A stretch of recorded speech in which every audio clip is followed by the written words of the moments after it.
Nagpapasalamat ako kay Lord dahil binigay niya sa atin yung champion na history nga para sa amin kasi sa tagal-tagal ng panahon, ngayon na kami nakapasok na palaro tapos nag-champion pa. Yun lang, so sobrang blessed kami.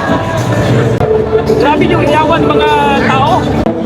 Hindi naman, Pag-iwag, may announcement hindi po. ko sa pag-iyaw pero May nawawala, may nakita po nakapasok tayo ako talaga sa highway. So hindi po namin pinapansin.